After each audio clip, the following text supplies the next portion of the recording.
မနက်လင်းတာနဲ့ဒီကြောင်လေးကအချိန်မဲ့အိပ်ရာထားလေးရှိပါတယ်အိမ်မောကြနေစေဖြစ်တဲ့သူ့တခင်မလေးအတွက်မနက်စာကိုအလိုက်တတိပြင်ဆင်ပေးတတ်သေးတာဒါတင်မကသေးဘူးနော်ညနေရုံးမှာစားဖို့ထမင်းကြိုင်ကိုပါထည့်ပေးလိုက်ပါသေးတယ်မနက်၈နာရီထိုးတော့မှတခင်မလေးကိုနှိုးပြီးအလုပ်သွားဖို့ပြင်ဆင်ပေးပါတယ်ဒီလောက်ထိဂရုစိုက်တတ်တဲ့ကြောင်လေးရှိနေတော့လေတခင်မလေးခင်ဗျာအိမ်ကနေမခွာချင်ဘူးပေါ့တကောင်းဝမှာတင်ရစ်တီလို့ရင်ရုံးကအကြောင်းတွေကိုမရက်မနာညှဉ်းညူနေတတ်ပါတယ်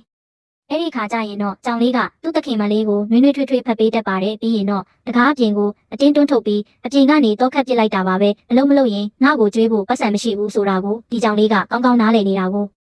တခင်မလေးအလုပ်သွားပြီဆိုတာနဲ့ကြောင်လေးရဲ့အိမ်မှုကိစ္စတွေစပါပြီအိမ်ကိုတန်ရှင်းရေးလုပ်တဲ့ဆောင်တွေကိုဝရန်ဒါမှာထုတ်လန်းတယ်နှွေးထွေးတဲ့နေအောင်အောက်မှာခဏတစ်ဖြုတ်အပန်းဖြေဖို့လဲသူမမေ့ဘူးပေါ့ဝန်းတဲ့ချိန်ကတော့သူ့ရဲ့နားနေချိန်ပါ TV ကဟင်းချက်နီးအစီအစဉ်တွေကိုကြည့်ရင်လက်ဖက်ရည်တောက်တက်ပါသေးတယ်တခင်မလေးအတွက်ဟင်းအစ်စ်တွေချက်ပေးနိုင်ဖို့ဟင်းချက်နီးတွေကိုလည်းတေးသေးချာချာမှတ်သားထားတာပေါ့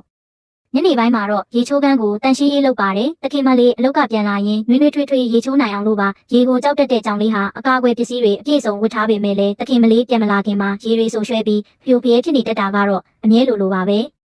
တခင်မလေးပြန်ရောက်တာနဲ့အတင်စားလို့ရအောင်ညစာကိုလည်းချက်ပြုတ်ထားပါတယ်တခင်မလေးရဲ့ကျင်းနေတဲ့မျက်နှာလေးကိုကြည့်ရတာကဒီကြောင်လေးအတွက်တော့အပျော်ဆုံးအချိန်ပါပဲအဲ့ဒီလိုနဲ့ပျော်ရွှဲစောင့်နေတော့မှပဲဖုန်းညီလာပါတော့တယ်ညဘက်အလုပ်တွေများနေလို့ညစာမချက်နေတော့ဆိုတဲ့တခင်မလေးရဲ့အတန်ထားပေမဲ့ကြောင်လေးအတွက်တော့ချက်ပြီးသွားပြီမို့နောက်ကျသွားပါပြီ